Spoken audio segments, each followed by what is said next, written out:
Muy buenas a todos y bienvenidos a un nuevo vídeo. Mirad, estamos en el perfil de Instagram de Neurocontrol Motor, Miguel Ángel Fernández del Olmo, catedrático de universidad, experto en control motor y neurofisiología. Un perfil más que interesante, con posts muy interesantes, pero especialmente me ha llamado la atención pues de cara al trabajo de la velocidad. Y ahora voy a explicar por qué y cómo podemos aplicar todo esto. Porque ya de manera indirecta, el que trabaja a velocidad sprint y trabaja con salida de taco y estímulo sonoro, es decir, con el estímulo de la pistola, pues esto lo hace sin quererlo, independientemente de que entendiese el mecanismo fisiológico detrás de él o no.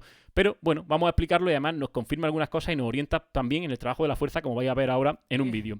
¿Qué es lo que nos cuenta Miguel Ángel? Pues básicamente un estudio que llevaron a cabo, muy interesante, y donde se planteaban la siguiente pregunta. Es decir, ¿somos capaces de generar voluntariamente nuestro máximo Rate of Force Development? ¿Qué significa esto?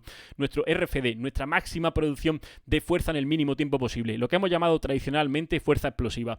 No es un concepto, fuerza explosiva, digamos que muy exacto, pero me estáis entendiendo, ¿no? Somos capaces de manera voluntaria, es decir, de manera voluntaria significa sin ningún estímulo externo, de producir nosotros la máxima fuerza posible. Para que me entendáis de otra forma, si yo me pongo en el press de banca, nadie me dice nada y cuando yo quiera disparo, tiro la barra hacia arriba, ¿voy a producir la misma fuerza que si tengo un estímulo que me diga cuándo hacer eso? Pues esa es la pregunta. Y la respuesta, en este caso, y basada en este estudio y otros que han hecho por lo visto, es clara. No soy capaz de generar la máxima fuerza de manera voluntaria. Es decir, que para generar la máxima producción de fuerza en el menor tiempo posible vamos a tener que necesitar de algún tipo de estímulo externo. Y eso es lo que hicieron en estos estudios, comparar cómo se producía la fuerza. Veis que tienen aquí unos electrodos para medir electromiografía, supongo que también medirían de alguna manera algún tema nervioso, es decir, la frecuencia o el tipo de reclutamiento y algunas otras variables. Todo eso lo tenéis registrado en el estudio que os estoy citando, que lo tenéis aquí. No me voy a parar ahora a desgranarlo entero porque se haría esto imposible, pero bueno, que entendáis que están sacando una serie de mediciones y que están viendo qué ocurre en el cuerpo y cuál es la producción de fuerza, esa RFD, en función de si hay un estímulo o no. ¿Qué hicieron? Pues poner a una serie de sujetos entrenados en el trabajo de la fuerza, es decir, no son novatos, son gente que ya sabía mover press de banca, y la sometían a 3 condiciones. Le decían, haz press de banca con esos kilos, como estáis viendo desde parado, con un estímulo visual, algún tipo de estímulo visual que le dijese empieza. Después lo sometían a un estímulo visual más un sonido sin sobresalto, y luego a un estímulo visual más un sonido con sobresalto. ¿Qué es lo que vieron y cuál es la conclusión a la que llegaron? Pues que ese estímulo con reflejo y sobresalto fue el que más nivel de fuerza o mayor velocidad produjo en el movimiento. Es decir, el que mayor RFD produjo en el movimiento. Una variable fundamental de cara al rendimiento deportivo. Cerrados.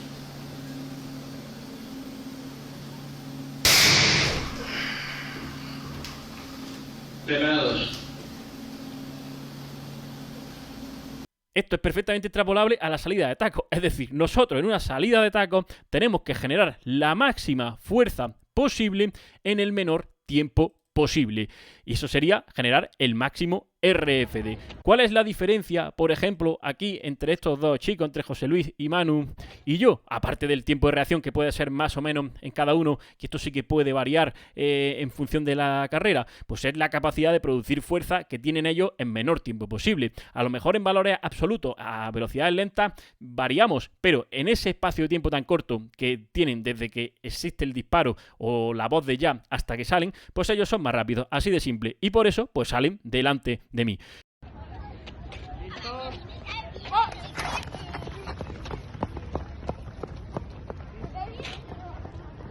Pero claro, cuando nosotros queremos producir la máxima fuerza posible, pues como estáis viendo, este estudio nos confirma que necesitamos ese estímulo externo que nos diga, que nos ponga las pilas, que nos active, que a nivel nervioso nos genere un poquito de tensión, de activación, de nerviosismo, que no sepamos cuándo va a ser y por lo tanto nos active, y eso es lo que tiene el disparo. Por eso es tan importante en fases específicas del entrenamiento, pues trabajar con ¿vale?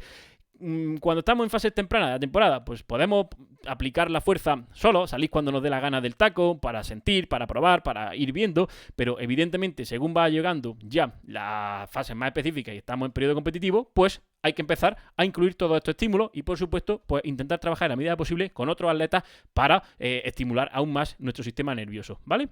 Bien, ¿y cómo me puedo yo llevar esto a otros gestos? Pues yo, por ejemplo, lo he practicado y lo practico antes de manera indirecta, ahora me confirma este estudio y este post, pues lo que más o menos veníamos intuyendo.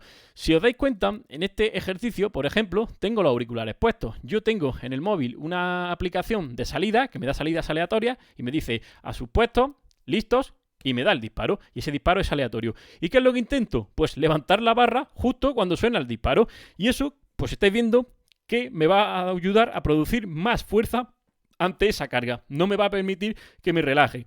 Entonces, no es una cuestión de trabajar el tiempo de reacción, es una cuestión de trabajar la fuerza. El tiempo de reacción es muy poco entrenable y digamos que es lo menos determinante de la carrera. Vais a ver campeones del mundo y campeones olímpicos con el peor tiempo de reacción y que han ganado. Lo que sí podemos trabajar más y podemos entrenar más es esa fuerza, esa producción de fuerza. Por lo tanto, esto sí que es muy interesante, quizá ahora en fase específica. Podríamos hacerlo en otro tipo de ejercicio. En este, por ejemplo, pues también sería una opción. En este caso no lo estoy planteando, pero sí que podría ponerme los auriculares o decirle a alguien que me dé la voz de ya. Muchas veces yo lo hago sin auriculares. A mí mismo me digo lo de listos, va, pero claro, no es lo mismo que tener un estímulo aleatorio y en este caso, como hemos dicho, pues un estímulo sonoro. Pues bueno, creo que esto es un buen consejo que os puedo dar y que podéis empezar a poner en práctica, ¿vale? Así que echarle un vistazo al post, es bastante interesante, ir al estudio, leerlo, que es lo que siempre recomiendo, y sacar vuestras conclusiones. Pero ahí tenéis una aplicación práctica de la ciencia, en este caso, de la ciencia como tal, llevada de verdad a la práctica, no simplemente datos porque sí. Bueno, y si queréis más información, pues como siempre un poquito de spam, iros a mi Patreon, echarle un vistazo a los posts que tengo porque son ya prácticamente 200. Así que nos vemos en el siguiente. Hasta luego.